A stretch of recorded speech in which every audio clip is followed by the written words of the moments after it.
ఇంగ్లీష్‌లో మాట్లాడాలంటే భయమా? మీలాంటి వాళ్ళ కోసమే spoken English personal training classes వెంటనే జాయిన్ అవ్వండి.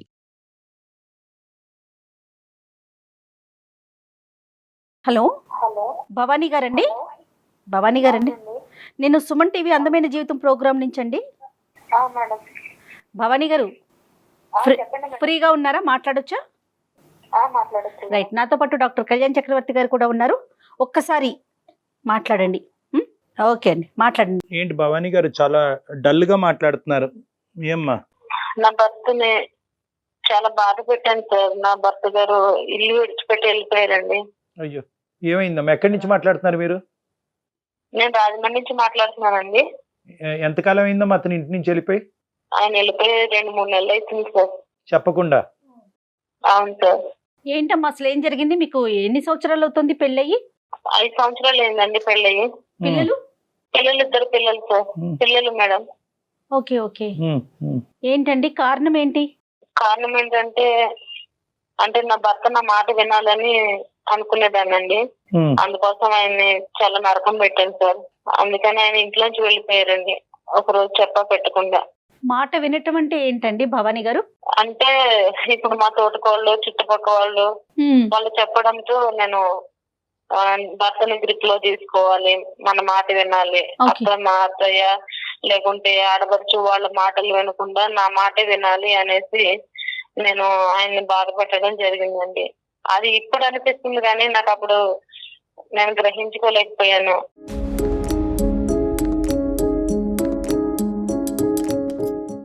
నా పిల్లల్ని చాలా బాగా ఎంతో ఏడుస్తున్నారండి. నేను కూడా ఎంతో ఏడుస్తున్నాను, ఎందుకంటే ఇల్లు విడిచిపెట్టి వెళ్ళిపోయారు కదా. ఇక్కడి వరకు వచ్చేంత వరకు అర్థం కాదమ్మా మనకి. కానీ ఏంటమ్మా, ఏ మాటలు చెప్పేవారు, ఏం వినేవారు, ఏం అడిగి అతన్ని హింస పెట్టేవారు? ఆయన ఉన్నప్పుడు పొద్దున్నే లేచి టీ కూడా పెట్టేదాన్ని కదండి. అంటే నా మాటే వినాలి, నాతోనే ఉండాలి, నేను చెప్పిందల్లా చెయ్యాలి అనేసి.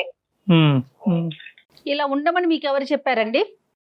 నాకు మా పక్కింటి వాళ్ళు చెప్పేటోళ్ళండి, మా తోటకోళ్ళు కూడా అండి. మా తోటకోళ్ళు అండి ఆమె కనిపించకుండా అంతా చేసిందండి.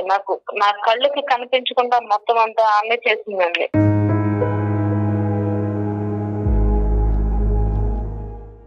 ఆ మాట వినే నా కాపురాన్ని ఇంతవరకు తెచ్చుకున్నానండి. కదమ్మా, ఇప్పుడు నీ ఇంట్లో ఏంటి లెక్క అన్నది నీకు బాగా అర్థం అవుతుంది కదా. 5 సంవత్సరాలు 2 పిల్ల కన్నా నువ్వు అసలు నీ భర్త ఏంటి, అతని ఇష్టాలు అయిష్టాలు ఏంటి, ఎక్కడ ఎండగట్టచ్చు, ఎక్కడ అడగచ్చు, ఎక్కడ అడగకూడదు అనే ఎస్టిమేషన్ నీకుండాలి కదమ్మా. అతన్ని వేరే వాళ్ళు చెప్పేది ఏంటి? ఎంత బ్రెయిన్ వాష్ చేసినా కూడా నీ కాపురం గురించి వేరే వాళ్ళు బ్రెయిన్ వాష్ చేయటం ఏంటి? నీ మొగుడు చేజారిపోతాడు, వాళ్ళ సంగతి నీకు తెలియదు, నీకంటే ముందు నేను వచ్చాను, నేను కాళ్ళ కింద తొక్కు పెట్టేస్తారని నా తోటకళ్ళు నాతో చెప్పేదండి.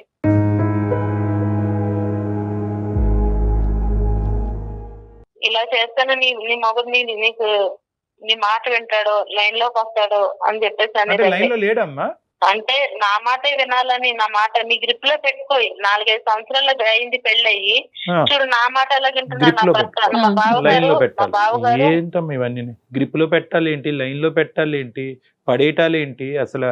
ఏమమ్మా, ఒక పెళ్లి అనేటటువంటి ఒక బంధం ఏర్పడిన తర్వాత గ్రిప్పులు పెట్టాలేంటి, లైన్లు పెట్టాలేంటి, లూపులు పెట్టాలేంటి?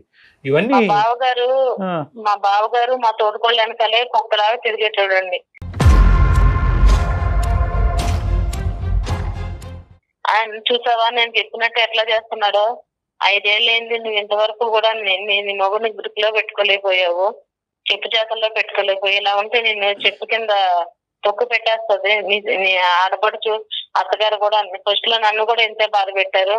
నేను ఇప్పుడు చూడు ఎట్లా ఉన్నాను, ఎంత హ్యాపీగా ఉన్నాను అంటే మా మాటలు తినేసి నేను ఇంతవరకు చేసుకున్నానండి. కాదండి, మీ భర్త వల్ల మీరు ఎక్కడైనా ఇబ్బంది పడ్డారా వాళ్ళ మాటలు వినక ముందు? నా భర్త వల్ల ఇబ్బంది ఏం పడలేదండి. చాలా హ్యాపీగా ఉండేవాళ్ళం, చాలా సరదాగా ఉండేవాళ్ళం, నవ్వించేవాళ్ళు, బయటికి వెళ్ళేవాళ్ళం, చాలా పచ్చిగా ఉండేవాళ్ళం అండి. బాధపడతావేమో అనే భయంతో ముందుగానే గ్రౌండ్ ప్రిపేర్ చేసుకున్నారు మీరు.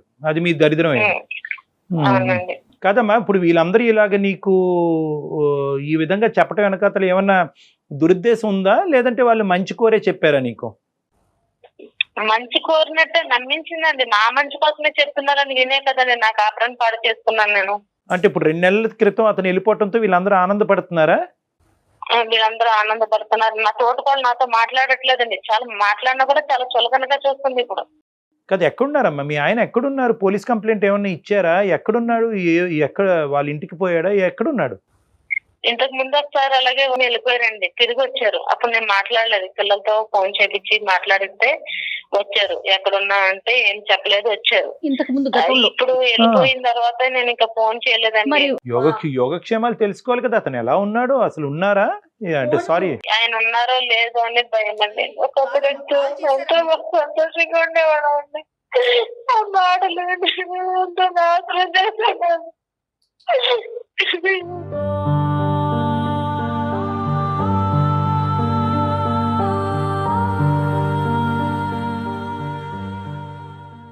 అది బతుకుంటారా, అది బతుకున్నారా, చనిపోయినా కూడా తెలియకుండా నాకు ఏం చేయాలో సాధట్లేదండి.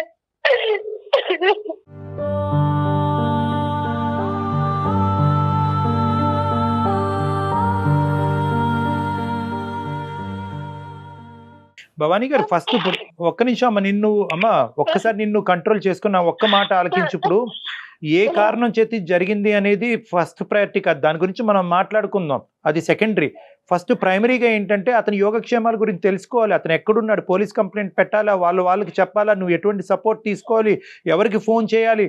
ఇప్పుడు వరకు అతనికి నువ్వు ఫోన్ చేయకపోవటం ఏంటమ్మా? ఆయన మాటలు విని అతన్ని ఎంత బాధ పెట్టారంటే వచ్చిన దగ్గరకు వచ్చినా కూడా అన్నం కూడా పెట్టేదాన్ని కదండి. ఇంత బాధ పెట్టా నాకు ఇప్పుడు అర్థమవుతుందండి. మనిషి దూరం అయ్యాక ఆలోచిస్తూ నేను ఎంత మూర్ఖంగా ఉన్నాను అన్నట్టు ఇప్పుడు అర్థమవుతుందండి.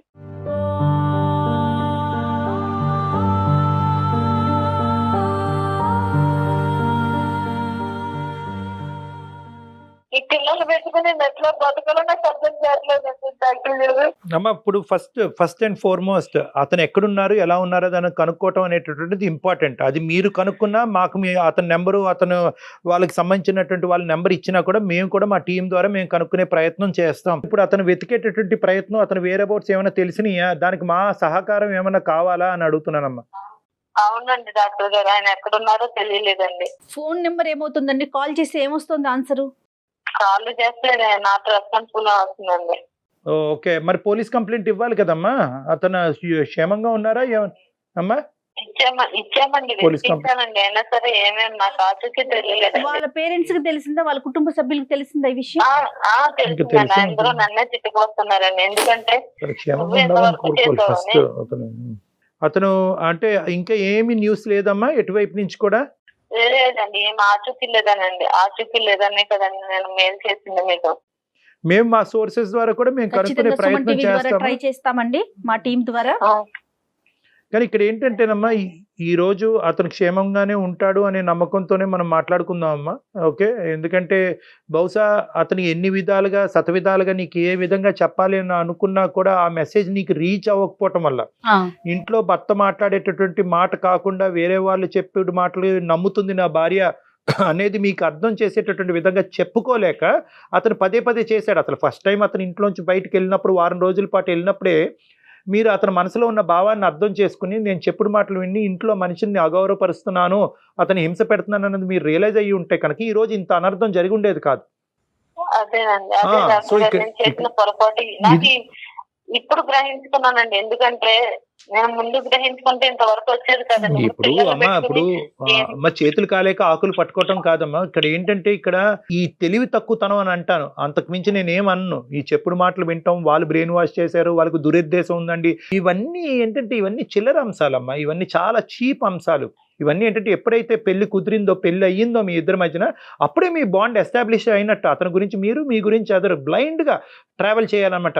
ఇంకా అక్కడ చెప్పుడు మాటలు, గ్రిప్లో పెట్టుకోవటాలు, ఏవేవో ఇవన్నీ మనం చాలా వింటూ ఉంటాం. ఇది కలపండి, అది కలపండి, అది నెత్తుకు రాయండి, ఇచ్చేయండి, ఇలాంటివి ఏవేవో చేస్తూ ఉంటారు. ఇవన్నీ కూడా అమాయకమైనటువంటి చర్యలు, పనికిరాని చర్యలు, బంధాన్ని ఇంకా బలహీనపరిచేటటువంటి చర్యలు ఇవన్నీ. సో ఇప్పటికైనా కూడా నువ్వు అర్థం చేసుకోవాల్సింది ఏంటంటే, ఈరోజు నీ కళ్ళ ద్వారా, నీ మనసు ద్వారా నీ బంధాన్ని నువ్వు చూడాలి, నీ భర్తను నువ్వు చూసుకోవాలి. అతను నీ కళ్ళకి ఏదైతే కనిపిస్తున్నాడో అదే నిజం.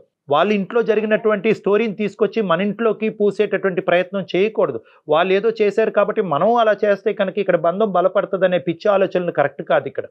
సో ఇక్కడ నీ గురించే చెప్పట్లేదు, ఇది ఇలాంటి సంఘటనలు జరగకముందే అటువైపు ఇంకెవరన్నా కూడా మన వాళ్ళు ఈ కార్యక్రమం చూస్తుంటే కనుక వాళ్ళందరికీ కూడా, అటువంటి ఆడవాళ్ళందరికీ కూడా, అటువంటి మగవాళ్ళందరికీ కూడా మనం చెప్పే మెసేజ్ ఏంటంటే, మీ కళ్ళ ద్వారా ఈ బంధాన్ని ఎలా అయితే చూస్తున్నారో, మీ కళ్ళ ద్వారా మీ పార్ట్నర్ని, మీ మనసు ద్వారా మీ పార్ట్నర్ని ఏదైతే చూస్తున్నారో ఆ అసెస్మెంటే కరెక్ట్. ఎవరైతే బయట నుంచి వచ్చి మా జీవితంలో ఇలా జరిగింది, అప్పుడు మేము ఈ చర్య తీసుకోవటం వల్ల మేము జాగ్రత్త పడ్డాం, లేదంటే ఇన్వాల్వ్ అవటం అనేది కరెక్ట్ కాదు కదా. ఇన్వాల్వ్ అవ్వటం కరెక్ట్ కాదు. అదొకటిని, మేము ఈ చర్య తీసుకోకపోవటం వల్ల మా జీవితంలో ఈ అనర్థం జరిగింది కాబట్టి నువ్వు తొందరగా ఈ చర్య తీసుకో అంటే కనుక, వాళ్ళు మంచి ఉద్దేశంతో చెప్పినా దురుద్దేశంతో చెప్పినా అక్కడ ఫిల్టర్ మెకానిజం అనేటటువంటిది, అక్కడ వారధి అనేటటువంటిది మీ ఆలోచన శైలి, మీ ఆలోచన శైలి, మీ అనుభవాలు, మీ భర్తతో మీకు ఉండేటటువంటి బాండింగ్ వల్ల మీరు అది ఫిల్టర్ చేసి అప్పుడు మీరు ఏదైనా రియాక్ట్ అవ్వగండి. అంతేగాని వాళ్ళు ఇది చెప్పారండి కాబట్టి ఇది నేను చేసేసానంటే కనుక ఇప్పుడు సఫర్ అవుతుంది ఎవరు బాధపడుతున్నారు? మీరు, మీ పిల్లలు బాధపడుతున్నారు. వాళ్ళకేంటి చులకనగా చూస్తుందంటే మాట్లాడడానికి కూడా ఆవిడ అనవసరం అమ్మా, ఆవిడ చులకం చేస్తే ఏంటంటే అమ్మా, మొత్తం అంతా అనురాగాలతో నాశనం చేసింది మీ జీవితాన్ని నాశనం చేసింది ఆ మహాతల్లి. ఇప్పుడు ఆవిడ అంటానికి కూడా లేదు, విన్నటువంటి నీ బుద్ధి ఎక్కడ పోయిందమ్మా? నీ బుద్ధి పోయింది కదా. ఇప్పుడు తను మంచిగానే ఉన్నారండి, తన ఫ్యామిలీతో బాగున్నారా? మరి చూడండి, ఒకప్పుడు చాలా హ్యాపీగా ఉండేటోళ్ళు, సరదాగా ఉండేవాళ్ళు, బయటకు వెళ్ళేవాళ్ళు, నవ్వించేవారు, నిజంగా చాలా హ్యాపీ ఉండేవాళ్ళు అండి. నేను ఏంటంటే ఆ మాట విని మొత్తం నేనే నీ సైకాలజీలో ఒక కీలకమైన లోపం ఉందమ్మా. ఏంటంటే నువ్వు ఆ చెడు సైడ్ ఆఫ్ జీవితాలని చూస్తున్నావు. ఇలాంటివి ఈ కార్యక్రమాలన్నీ చేయకుండా హ్యాపీగా జీవించేటటువంటి భార్యాభర్తలు నువ్వు చూడట్లే. ఈ చెడు సైడ్ థింగ్స్ చూసి, అదే వాళ్ళ ఇంట్లో ఇది చెడిపోకుండా ఇది జరిగింది, ఇది చేయకపోవటంలో ఈ చెడు జరిగిందని చెప్పి ఆ మెసేజ్ తీసుకొచ్చి ఇక్కడ ఉన్నా కానీ నువ్వు ఎంత సుఖపడుతున్నావు, ఎంత సంతోషిస్తున్నావు, నీ భర్త ఎంత మంచివాడు అనేటటువంటిది ఇది చూడట్లేదు. ఇవన్నీ ఈ మంత్రాలు, తంత్రాలు, ఈ మాయలు, ఈ మసిపూసేటటువంటి కార్యక్రమాలు లేకుండా ఎంతమంది భార్యాభర్తలు హ్యాపీగా బతుకుతున్నారని ఆ సైడ్ ఆఫ్ ద థింగ్ కూడా నువ్వు చూడట్లేదు. సో నీ సైకాలజీలో ఏంటంటే నువ్వు చూసే విధానంలో మార్పు రావాలి. ప్రేమ, ఆప్యాయత, మమకారం, ఒకరి జీవితాన్ని త్యాగం చేసుకోవటానికి మించినటువంటి బ్రహ్మాస్త్రాలు ఎక్కడా లేవు జీవితంలో. భార్యాభర్తలలోనే ఉంటుంది కదండి భవానీ గారు. ఇప్పటికీ కూడా మీరేంటంటే ఆవిడ ఇప్పుడు హ్యాపీగా ఉందండి, ఆవిడ పట్టించుకోవట్లేదండి, ఇప్పుడు ఆవిడ నా మొహం చూడట్లేదు అని చెప్పి ఇప్పటికీ కూడా నీ సమస్య ఈ స్థాయిలో ఉన్నా కూడా ఇంకా ఆవిడ పాయింట్ ఆఫ్ వ్యూలోనే నువ్వు ఆలోచిస్తున్నావు. మీ జీవితంలోకి మీకు రండి. సమాజం మీ కుటుంబం గురించి ఏమనుకుంటే కనుక మీకు అనవసరం. సమాజంలో ఎవరు భార్యలు, ఏ భర్తలు ఏ విధంగా వాళ్ళు కుటుంబాన్ని కాపాడుకుంటున్నారు, చెడగొట్టుకుంటున్నారు అన్నది మీకు అనవసరం. మీ అంశాన్ని మీ కళ్ళ ద్వారా, మీ మనసు ద్వారా మీరు అసెస్ చేసుకోండి. Individuality and independence is important. Your family is not equal to somebody's family. ఇప్పుడు ఇవన్నీ కూడా ఏంటంటే తర్వాత మీ క్షేమంగా మీ భర్త గారు మీ దగ్గరికి తిరిగి వచ్చిన తర్వాత మీరు అవలంబించవలసినటువంటి సైకలాజికల్ థియరీ అండ్ థీమ్ గురించి నేను ఇప్పుడు ముందుగానే చెప్తున్నాను. ఫస్ట్ అవర్ ప్రయారిటీ ఏంటంటే భగవంతుడి దయ వల్ల అతను క్షేమంగా మీ ఇంటికి వెనక్కి తిరిగి రావాలి. ఆ పిల్లలకి మేము అదే కోరుకుంటున్నాం అమ్మా. తప్పకుండా పిల్లలు ఉన్నారండి, వెనకాల పిల్లల్ని కూడా ఆలోచించకుండా మాటల ద్వారానే నేను ఎంతో బాధ పెట్టానండి. అసలు నా ప్రవర్తన కూడా సరే ఇప్పటికైనా మీకు కనువిప్పు కలిగింది. ఆయన విడిచిపెట్టి వెళ్ళిపోయారండి. ఒక మనిషి వెళ్ళిపోయాడంటే అసలు ఎంత బాధపడి ఉంటాడండి. Yes, that is the point. మీరు అతను వెళ్ళిపోయారు అనే బాధ కంటే అతని పిల్లల్ని, మిమ్మల్ని, కుటుంబాన్ని, ఊరిని అన్ని వదిలి అతను అంత దూరం ప్రయాణం చేశాడంటే కనుక అతను ఎంత మనస్తాపం చెంది ఉంటాడమ్మా. ఈరోజు అతను ఇంకో తప్పుడు నిర్ణయం తీసుకోకుండా ఉన్నాడు అనేటటువంటిదే మనం భగవంతుడికి ప్రార్థించాలి ఇక్కడ. సో ఇక్కడ ధైర్యంగా ఉండండి, తప్పకుండా ఆయన తిరిగి వస్తారు. మీ ప్రయత్నం మీరు చేయండి, సిన్సియర్ గా చేయండి ఆయన రావడానికి. ఇటు సుమన్ టీవీ తరపున మా ప్రయత్నం కూడా మేము చేస్తాం. అలాగే థ్యాంక్ యూ భవానీ గారు. ఆల్ ద బెస్ట్ అమ్మా. నమస్తే అమ్మా.